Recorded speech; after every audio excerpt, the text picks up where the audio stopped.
The grand ballroom of the Atherton Hotel glittered a universe of champagne flutes and hushed million-dollar deals. At its center was Elric Rowan, CEO of Titan Industries, a man who radiated success. Tonight he was set to announce the biggest merger of his career. But the real announcement, the one that would shatter the polished veneer of this opulent world, was poised on his lips. As he stood on the stage, a triumphant arm around his young, beautiful companion, he had no idea that his meticulously crafted empire was about to implode. Because across the room, watching from the shadows, was his ex-wife, Rosalie Marchmont. And she didn't just own his past, she owned the very ground he was standing on. The invitation had arrived a month prior, a thick cream-colored cardstock with embossed silver lettering that felt as weighty as the decision it carried. The annual Titan Industries Starlight Gala. It proclaimed a night to celebrate a decade of innovation and to look forward to a future of limitless potential. For most of the city's elite, it was the social event of the season. For Rosalie Marchmont, it was a summons to a life she had purposefully and painfully left behind. She'd almost thrown it away. The name Titan Industries was a brand on her soul, a permanent mark left by her ex-husband, Elric Rowan. Theirs had been a storybook romance, or so the magazines had said. A brilliant, ambitious young man, from a modest background, meets a woman with an inheritance that could launch 1,000 ships, or in their case, a global tech empire. Rosalie's family, the Marchmonts, had been old money, their wealth rooted in real estate and shrewd investments that spanned generations. They weren't flashy, but they were foundational to the city's very architecture. When Rosalie fell for Elric, her father, a man who could read a balance sheet like a poet reads verse, had been cautious. "He's hungry, Ellie." He'd warned her, his voice a low rumble in his mahogany-paneled study. "Make sure you're not what he's planning to eat." But Rosalie had been in love. She'd seen Elric's drive not as a threat, but as a thrilling force of nature. She'd believed in his vision, in the dazzling future he painted with such confident strokes. With her inheritance, a sizable portion of which she'd willingly invested as seed money, Titan Industries was born. For 15 years, they were an unstoppable team. Elric was the face, the charismatic genius who charmed investors and dominated boardrooms. Rosalie was the quiet, strategic mind behind the scenes, her inherited business acumen proving to be as valuable as her capital.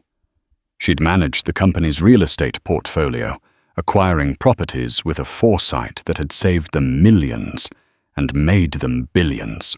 The cracks, when they began to show, were hairline fractures in a seemingly perfect facade.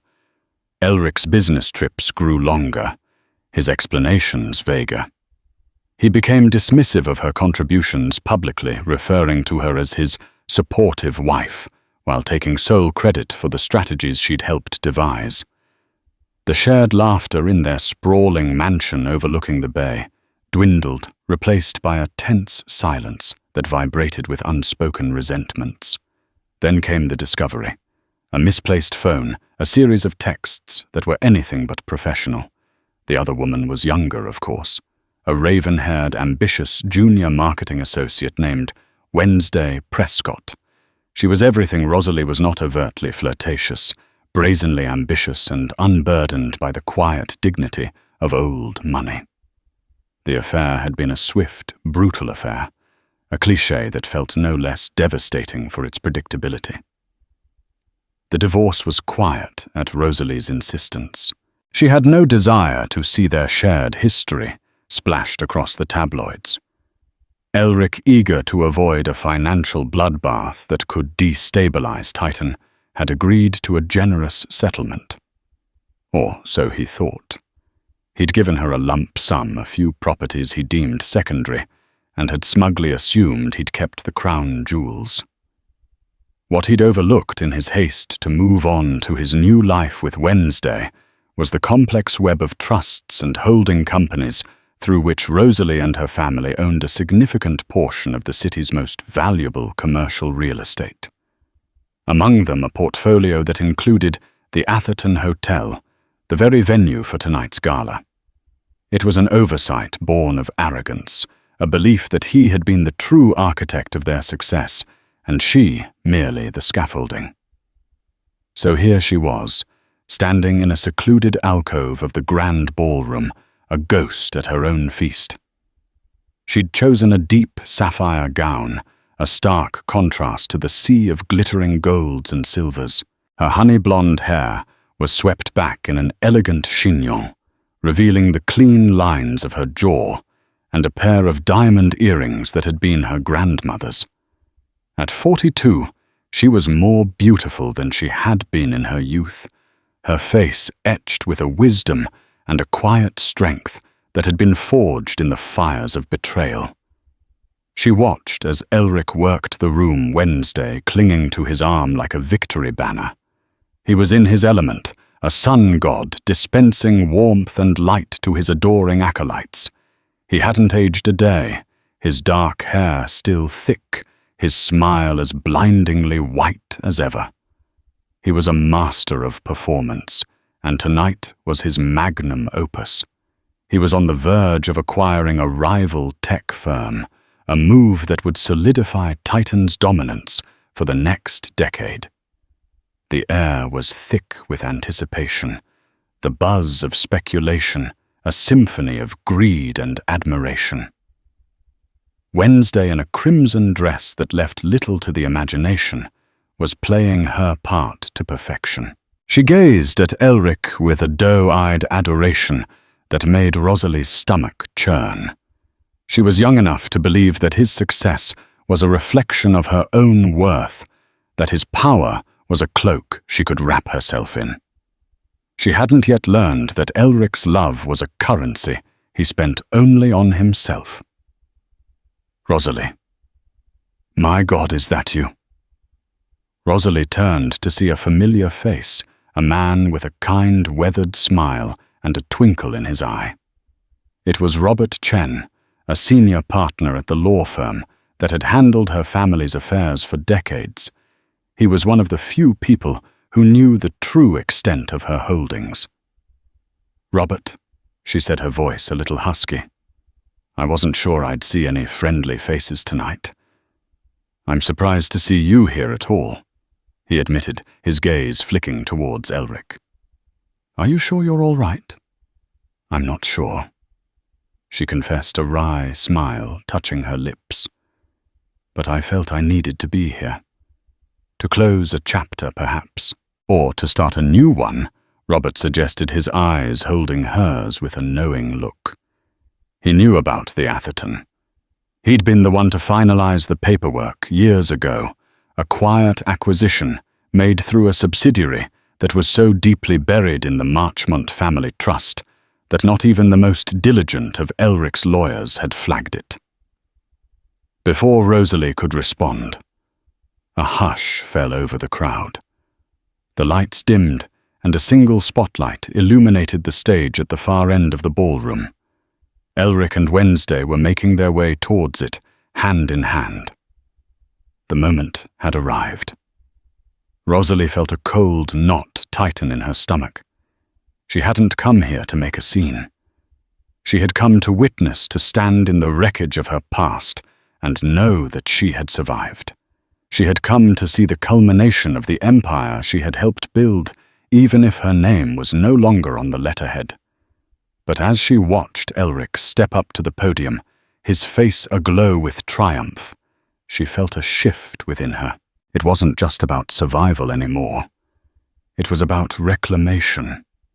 Elric tapped the microphone, the sound echoing through the silent, cavernous space. Good evening, everyone. He began, his voice smooth and confident, the voice that had once whispered promises of forever in her ear. Thank you all for being here tonight to celebrate with us. It's been an incredible 10 years for Titan Industries. We've grown from a small startup with a big dream into a global leader in technology." He paused, his eyes scanning the crowd.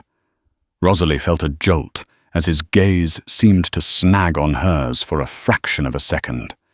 There was no recognition, no flicker of surprise. To him, she was just another face in the crowd, a ghost he had long since exorcised. The thought was both a relief and a fresh wound. He continued his speech, a well-rehearsed litany of achievements and future projections. He spoke of the upcoming merger, of the new frontiers they would conquer, of the legacy he was building. And then his tone shifted, becoming more personal, more intimate.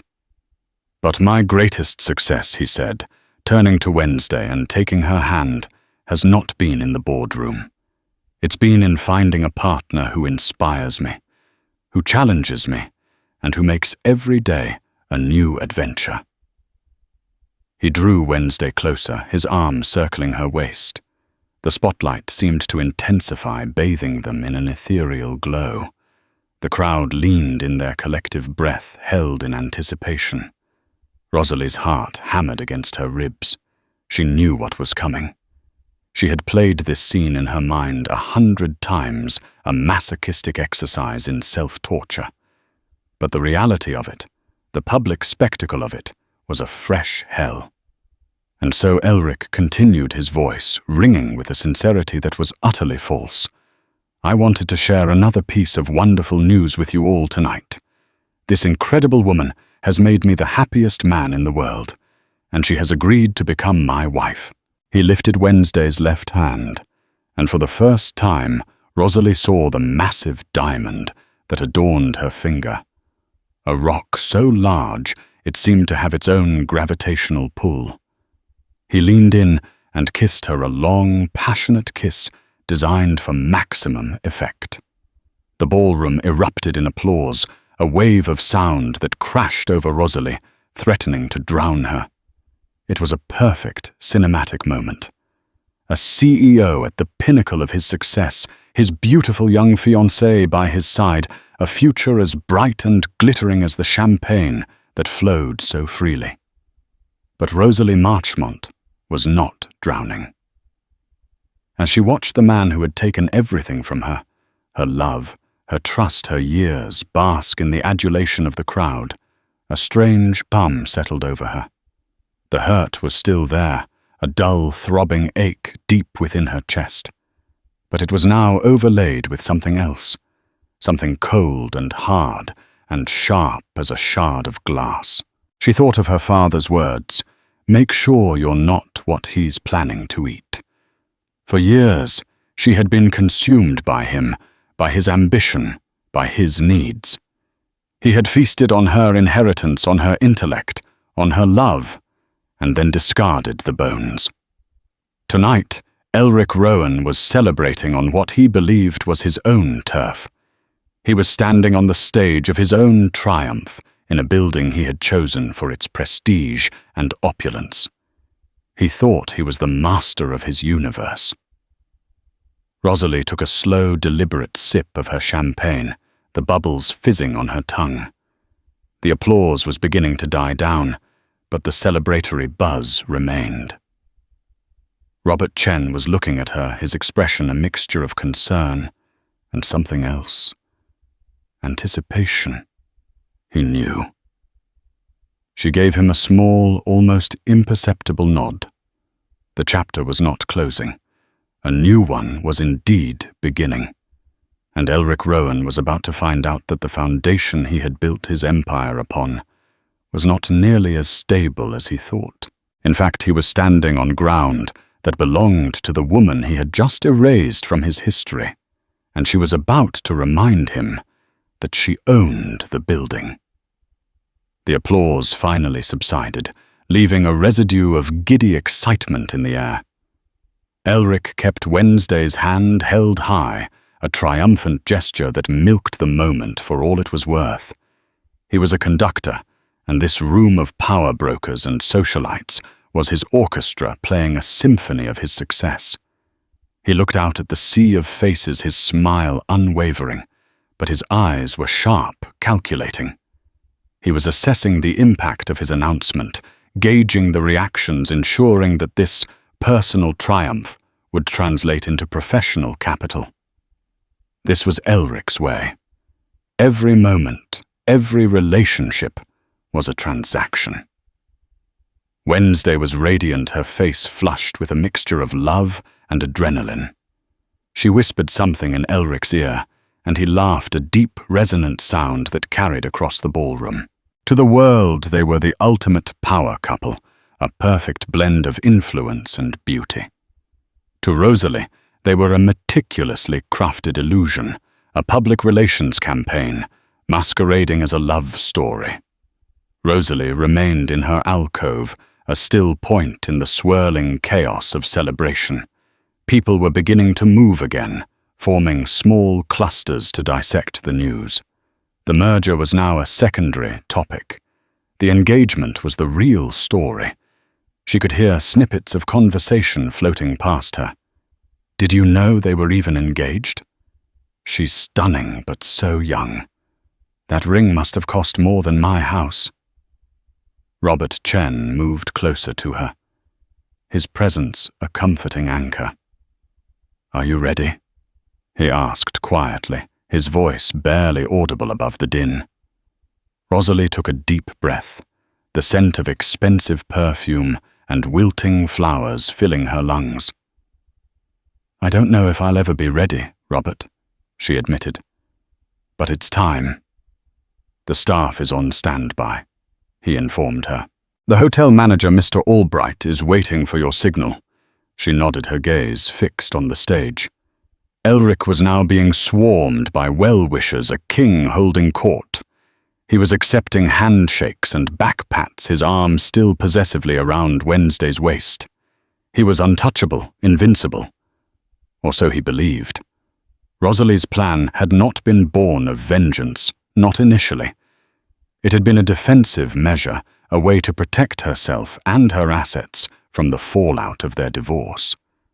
But as the months had passed, as she'd watched Elric's star continue to rise, while her own contributions to his success were systematically erased, a quiet resolve had hardened within her. It was no longer just about protecting what was hers. It was about reclaiming her narrative. Tonight, Elric had not just announced his engagement, he had publicly declared her irrelevant. And that was a fiction she could no longer abide. She pulled out her phone, a sleek, minimalist device that was a stark contrast to the diamond-encrusted cases so popular in this crowd. With a few taps, she sent a single, pre-written message to Mr. Albright. Proceed. Across the ballroom, a man in an impeccably tailored tuxedo, his silver hair neatly combed, received the message. He gave a subtle nod to a uniformed security guard standing near the main entrance. The guard spoke into his wrist, and in the control room, deep within the hotel's bowels, a technician flipped a series of switches. The first indication that something was amiss was subtle. The music, a lively jazz ensemble that had been playing in the background, faltered and then died completely. The hum of the air conditioning system, a sound so ubiquitous that it had gone unnoticed, also ceased. A sudden, almost oppressive silence descended upon the ballroom. The crowd, which had been a cacophony of chatter and laughter, grew quiet. People looked around, their expressions a mixture of confusion and annoyance. A power outage at the Atherton unthinkable. The hotel was known for its seamless service, its flawless execution. Elric, who had been in the middle of a sentence, stopped talking. He frowned, his eyes scanning the room for an explanation. He was a man who craved control, and this unexpected interruption was an unwelcome intrusion into his perfectly orchestrated evening. Then the main lights in the ballroom, the massive crystal chandeliers that had dripped with light, flickered once, twice, and then went dark. A collective gasp swept through the room, followed by a wave of nervous laughter.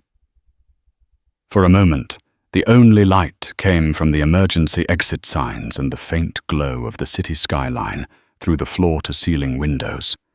But the darkness lasted only for a few seconds.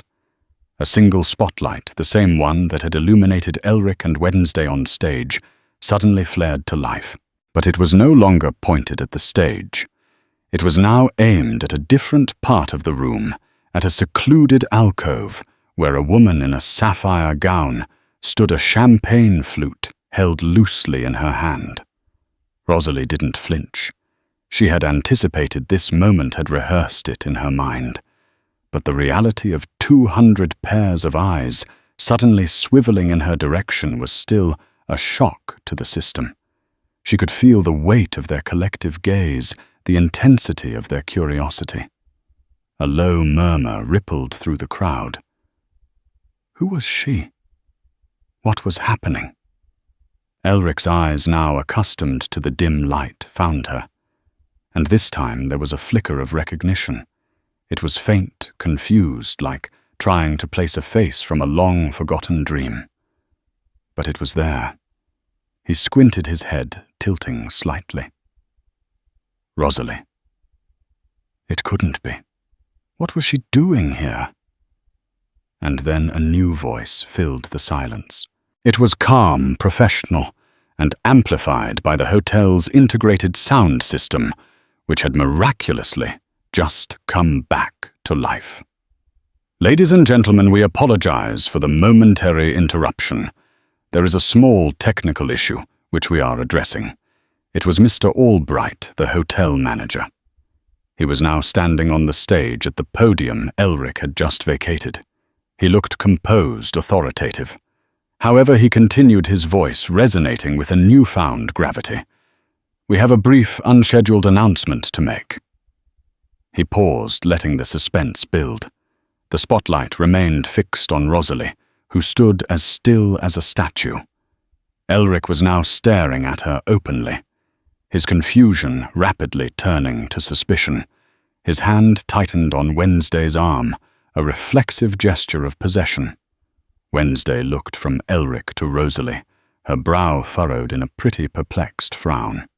Tonight's gala is a celebration of Titan Industries, Mr. Albright said, his voice echoing in the silent room. And the Atherton Hotel is proud to host such a prestigious event. However, there seems to be a slight misunderstanding that we feel needs to be corrected. He looked directly at Elric, a man he had been deferring to all evening, and his expression was now unreadable, almost cold. Mr. Rowan, he said, his voice polite but firm.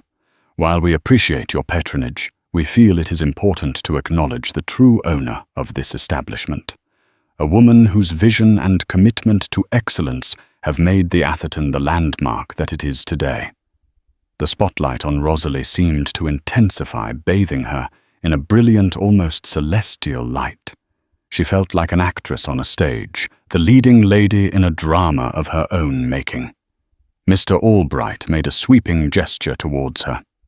Ladies and gentlemen, please join me in acknowledging the owner of the Atherton Hotel, the president of the Marchmont Heritage Group, Ms. Rosalie Marchmont.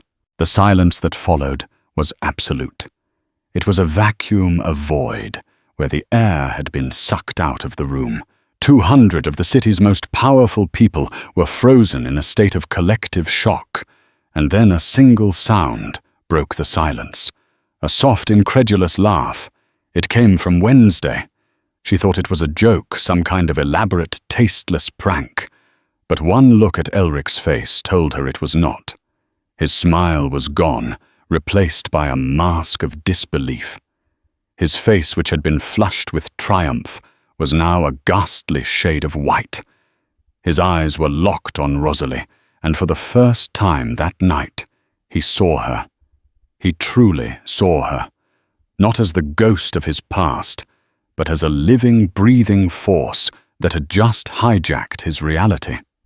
The name Marchmont hung in the air, a name that had once been synonymous with his own success, a name he had carefully excised from the corporate history of Titan Industries, the Marchmont Heritage Group. He'd heard of it, of course. a powerhouse in commercial real estate, notoriously private, almost mythical in its influence. He had never made the connection. He had been so blinded by his own brilliance, so convinced of his own narrative, that he had failed to see the truth that was hiding in plain sight. The crowd began to stir, the initial shock giving way to a frantic, whispered exchange of information. People were pulling out their phones, their fingers flying across the screens as they Googled Rosalie Marchmont and Marchmont Heritage Group. The pieces were starting to click into place, and the picture they were forming was a stunning reversal of fortune. Rosalie finally moved. She lifted her chin, her expression serene, almost regale. She was no longer hiding in the shadows. She was bathed in light, the center of a universe that was rapidly reconfiguring itself around her.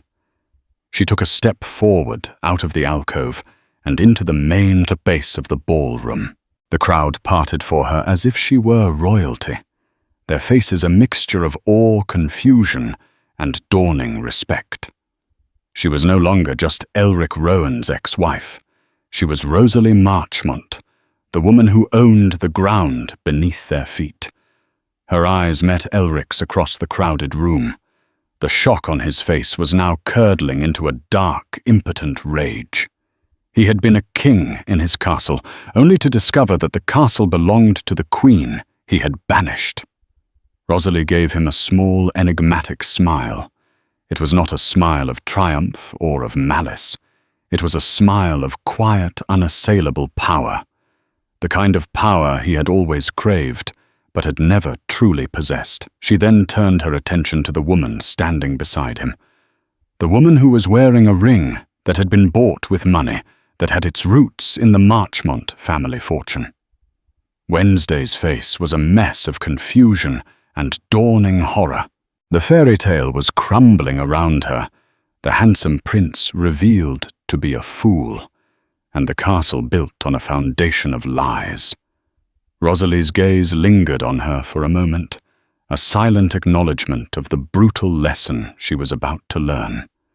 And then she turned away her attention once again on the crowd, on the people who had come to celebrate her ex-husband's success. She raised her champagne flute, the crystal glinting in the spotlight. Her voice when she spoke was clear and steady, carrying across the silent room without the need for a microphone. "Welcome," she said, her voice laced with a subtle irony to my hotel. The echo of Rosalie's words, "Welcome to my hotel," resonated through the vast ballroom, not as a shout, but as a quiet, seismic shift that cracked the very foundations of the evening. It was a statement of simple fact delivered with the placid grace of a queen, and it landed with the devastating force of a declaration of war. For a long, suspended moment, there was only a cavernous silence, a collective intake of breath from 200 of the city's most influential figures.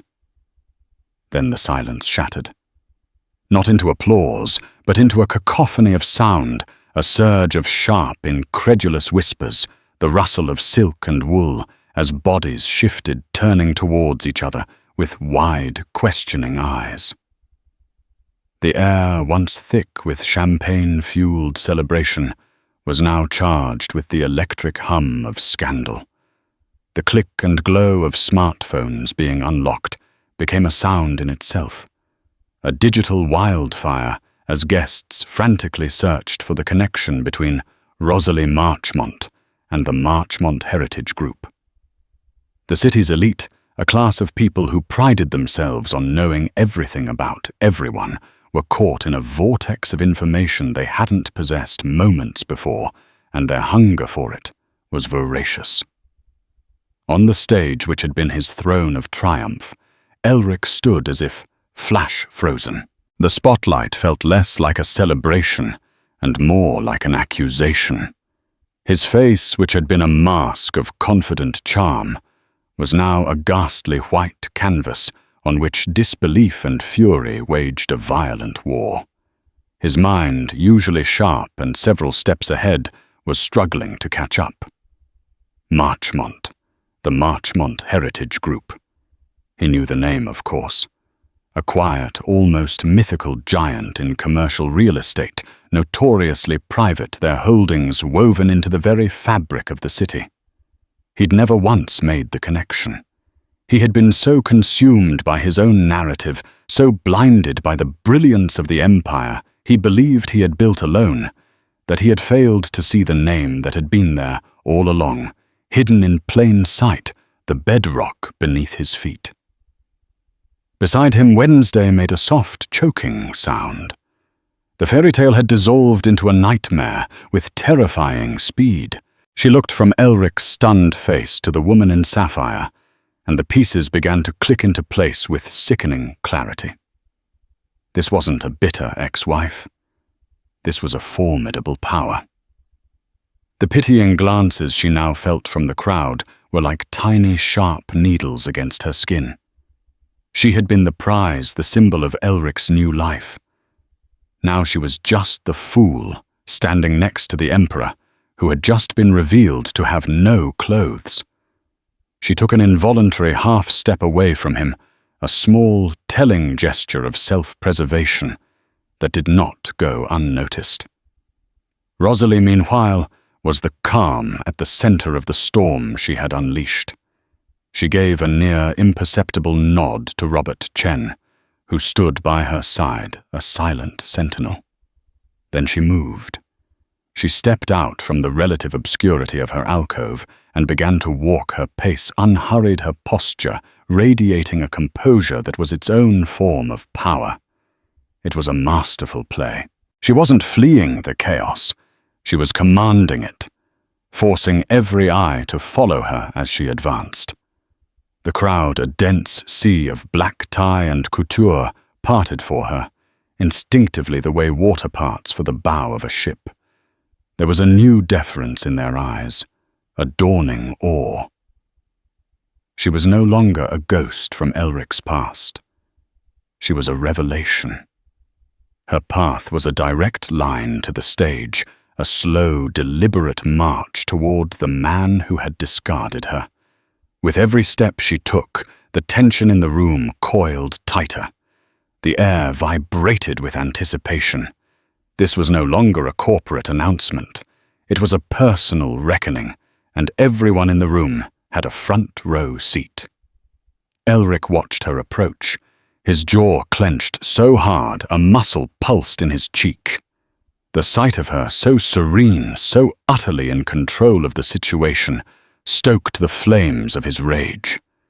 She was supposed to be a footnote in his biography, a vanquished memory. Instead, she had just become the headline. His survival instincts screamed at him. He was a fighter. He had clawed his way to the top and had never backed down. He would not start now. As Rosalie reached the foot of the stage, she paused, tilting her head back slightly to look up at him. The raised platform, which he had chosen to amplify his presence, now served only to isolate him, making him a target on a pedestal. Rosalie. He finally ground out his voice, a low, dangerous growl that was meant to intimidate. What is the meaning of this? I believe Mr. Albright was quite clear. She replied, her voice cool and even, carrying easily in the tense silence. She did not raise it. She didn't need to. Every ear was straining to hear. I own this hotel. She let the statement settle for a beat before adding the final devastating stroke. And you, Elric, are a guest. She imbued the word guest with a universe of meaning. It redefined him. He was not the host, not the master, not the king. He was merely present at her sufferance. The raw insult was too much for Wednesday. Her own humiliation, her own terror needed a target, and the woman before her was it. She found her voice, though it was shrill and unsteady. You have no right. This is our night, our celebration. You're just a bitter, jealous ex-wife, trying to ruin everything because he chose me." It was a desperate, clumsy attack, and Rosalie met it not with anger, but with a gaze that held a universe of weary pity. It was the look of a woman who had already fought and won this war years ago, in the silent desolation of her own heart. "My dear," she said, her voice softening with a condescension that was far more cutting than any shout. A piece of unsolicited advice from one woman to another. "Before you agree to marry a man, you should really do your due diligence." Her eyes flickered to the ostentatious diamond on Wednesday's finger, then back to her face. A lesson I learned far too late. "You see some assets," she continued, her words precise and devastating, "come with liabilities you can't see on the balance sheet." Wednesday flinched, as if she'd been physically struck, her face paling. The insult delivered in the cold, impersonal language of their world had found its mark. Elric's control finally snapped. The humiliation was absolute, the challenge to his authority undeniable. "Get out!" he seethed, taking an aggressive step to the edge of the stage, his hands clenching into white-knuckled fists. He pointed a trembling finger at Rosalie. "This is my event. This is a Titan Industries gala. I paid for this ballroom." He played his trump card, his voice rising with a self-righteous fury. A low gasp rippled through the onlookers. The confrontation had devolved into a raw, ugly dispute over a bill. But Rosalie didn't even flinch. She simply held his gaze, a flicker of something almost amused in her eyes. Then she shifted her attention past him to the man standing frozen at the podium. "Mr. Albright." She called out, her voice a model of professional decorum. "Perhaps you could clarify the booking arrangements for Mr. Rowan." Mr. Albright, who had been waiting for his cue, straightened his tie. He looked down at Elric with an expression of polite, professional regret. "Certainly, Ms. Marchmont." He turned back to the microphone, his voice amplified throughout the room, each word a nail in Elric's coffin. While Titan Industries did indeed make a booking for the grand ballroom tonight, that booking was made with the hotel's previous ownership group. As of the first of this quarter, all outstanding event contracts were transferred to the new management under the purview of the Marchmont Heritage Group. He paused, allowing the legalistic explanation to sink in, stripping Elric of his one claim. Then came the final exquisite twist of the knife.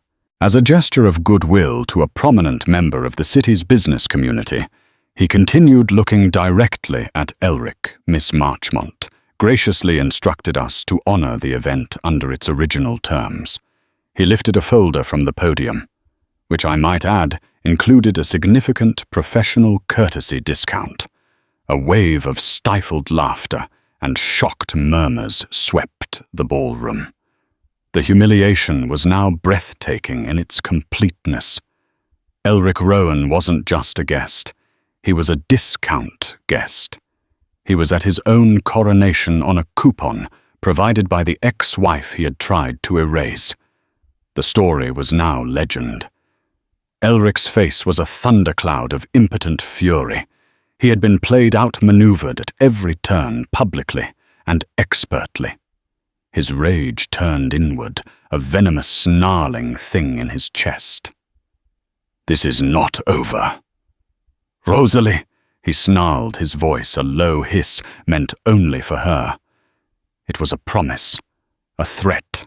Rosalie stepped closer to the stage, looking up at him, her expression unreadable. "Oh, I know," she replied, her voice equally quiet, a calm sea that hid unfathomable depths. "It's just getting started." She paused, a final, perfectly timed beat. "I believe we have a board meeting for the new acquisition on Monday morning. I was so pleased to see the merger go through." Elric stared at her, uncomprehending. What was she talking about? "I'll be there, of course," she continued, as if discussing the weather.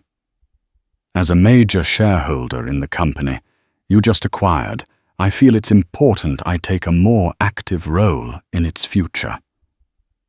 And there it was, the checkmate, the final devastating blow he never saw coming. It wasn't just about the hotel. While he was planning his gala, his victory party, she had been quietly, ruthlessly buying up a controlling interest in his prize. She hadn't just taken back the stage. She had infiltrated his castle. The rage on Elric's face dissolved, replaced by something he hadn't felt since he was a penniless young man, with nothing but ambition, raw, chilling fear. He had seen her as sentimental, soft, an obstacle he had overcome long ago. He had never once seen her as a strategist, a predator. He had fatally underestimated her, and he was only now beginning to understand the price of that mistake. Rosalie held his gaze for one last long moment.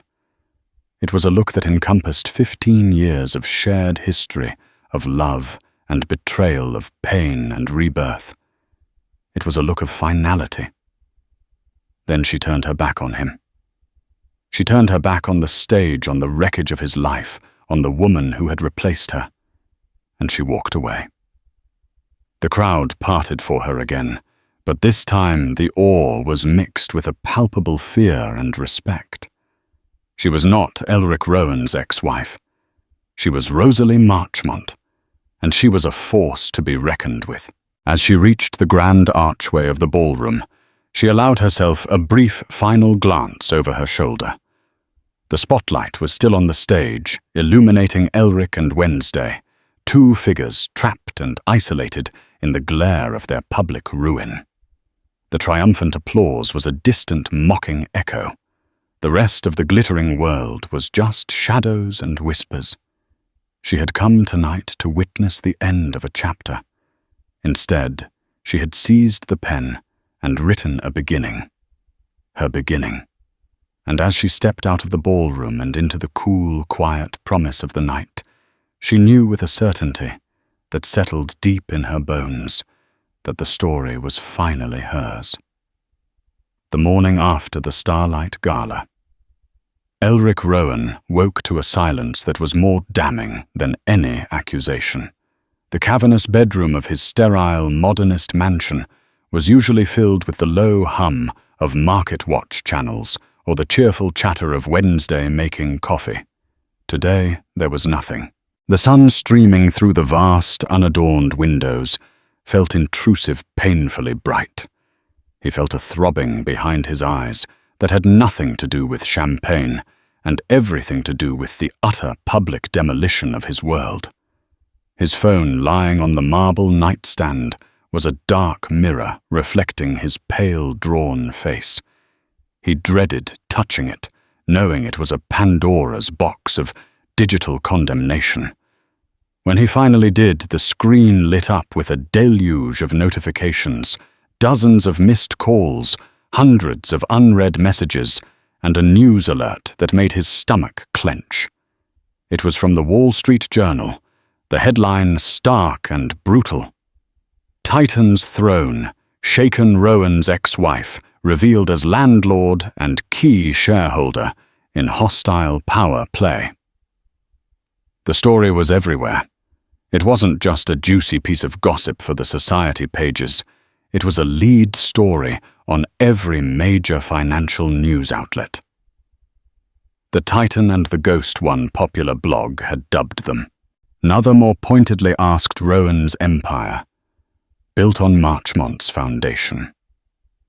The narrative he had spent a decade and a half meticulously crafting, that of the self-made genius, the visionary who had built an empire from scratch, had been irrevocably rewritten overnight. He was now a caricature, the arrogant husband who had ridden his wife's coattails, discarded her, and then been foolish enough to celebrate his new life on her property. The frantic calls began. First to his lead counsel, a man whose usual swagger was replaced by a stammering unease. Then to his head of P, who spoke in funereal tones about damage control and reframing the narrative, hollow phrases that offered no comfort. The investors, the ones he had personally courted and won over with his charisma, were next. Their voices were tight with a new, chilling politeness, their questions sharp. How could he have been unaware of such a significant asset transfer? What other liabilities were hidden from the board? His assurances sounded weak, desperate even to his own ears. He had built his kingdom on the perception of infallibility. That perception had been shattered. His personal life imploded with equal swiftness. Wednesday emerged from the guest wing, her face puffy from crying, her crimson gala dress from the night before now looking like a cheap costume. The fairy tale was over. "They're calling me a gold digger," she said, her voice thin and brittle. "A home wrecker who got played. Do you know how humiliating that is? Do you think this is about you?" Elric snapped the pressure inside him, erupting. "My entire company, my life's work, is on the line because of her. You lied to me, Elric." She shot back the doe-eyed adoration of the previous night, replaced by a hard, resentful glare. "You let me stand on that stage and look like a fool. You told me she was nobody, a relic from your past. It turns out she's the one who owns everything." The massive diamond on her finger seemed to mock her. It wasn't a key to a kingdom. It was a souvenir from a failed coup. The argument was short and ugly, stripping away the last vestiges of their glamorous illusion. It was a transaction that had soured, and both parties wanted out. Within the week, Wednesday was gone. The ring sat in its velvet box on Elric's dresser, a multi-million-dollar monument to his hubris. The silence in the mansion returned heavier and more permanent this time. He was alone with the consequences of his own arrogance. While Elric's world imploded, Rosalie's expanded with a quiet, deliberate focus.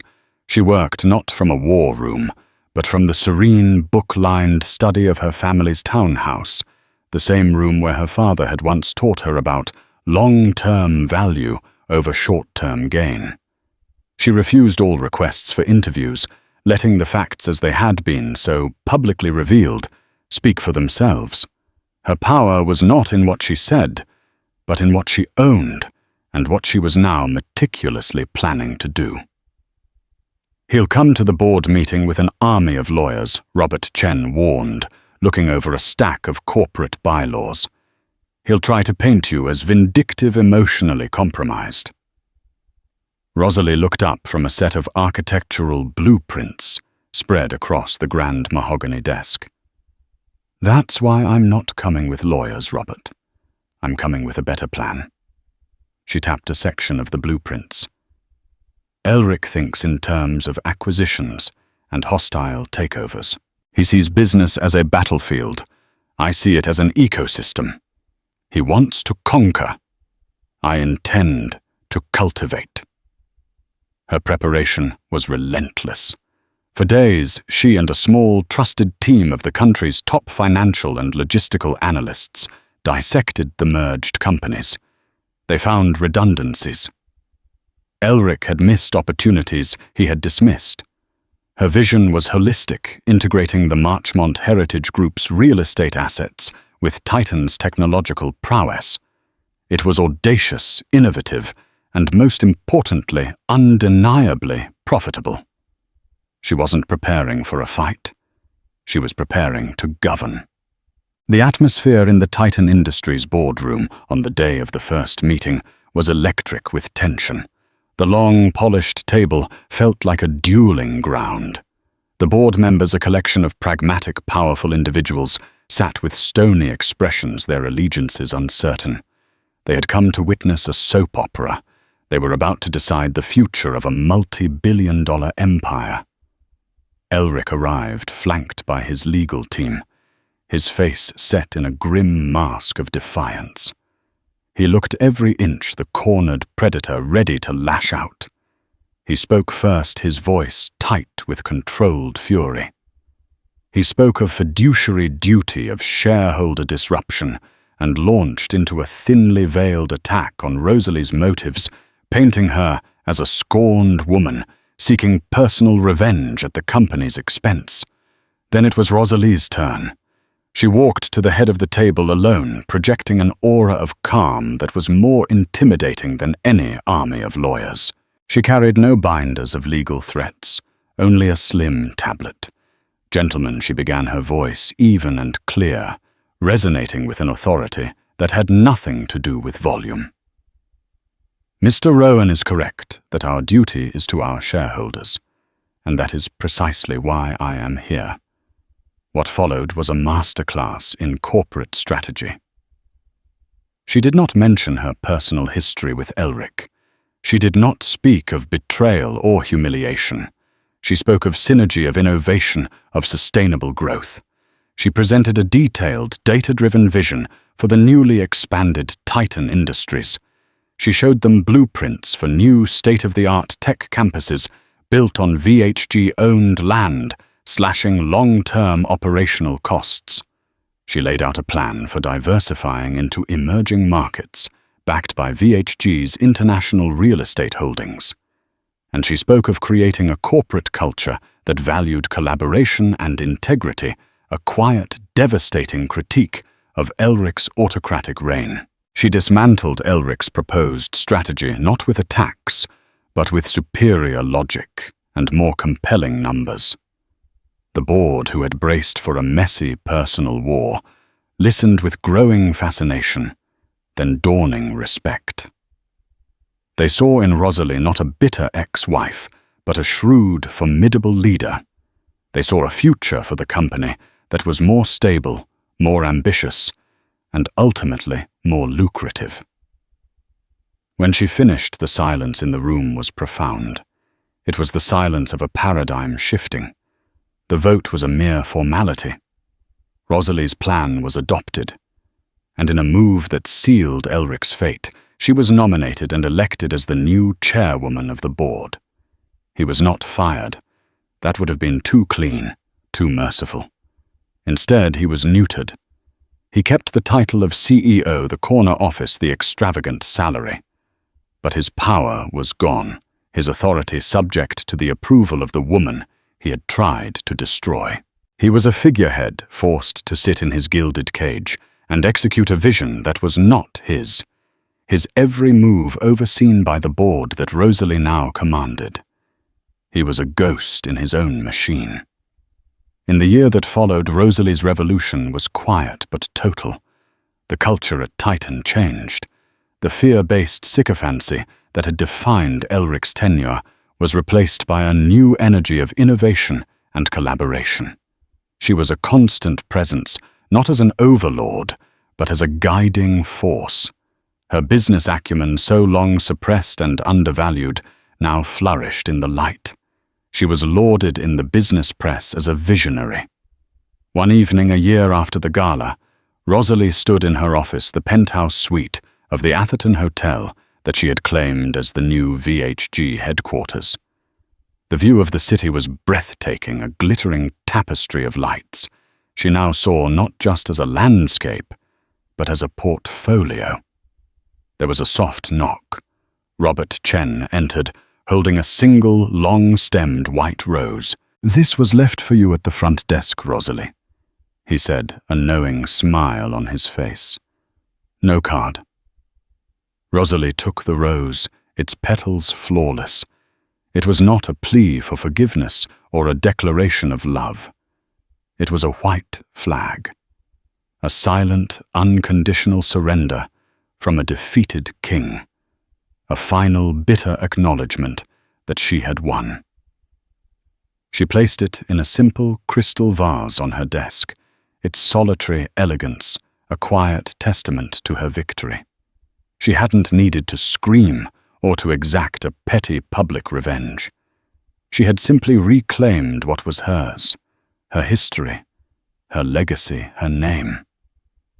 She looked out at the glittering city, her city, and felt a profound sense of peace settle over her. The past was no longer a wound. It was a foundation. And she, Rosalie Marchmont, was the architect. And there you have it, a story of betrayal, resilience, and the ultimate reclamation of power. Rosalie Marchmont's journey reminds us that the quietest person in the room is often the most powerful, and that underestimating someone can be the most costly mistake of all. It's a testament to the fact that true strength isn't about public declarations, but about the solid foundations you build both in business and in life. If you were captivated by Rosalie's story and the dramatic implosion of Elric's world, please let me know in the comments below. What was your favorite twist? Who do you think was the ultimate winner in this corporate chess game? Don't forget to hit that like button. If you enjoyed this video, share it with someone who loves a good story of triumph, and most importantly, subscribe to the channel for more tales of drama, intrigue, and poetic justice. Your support means the world to us and ensures we can keep bringing these stories to you. Thanks for listening.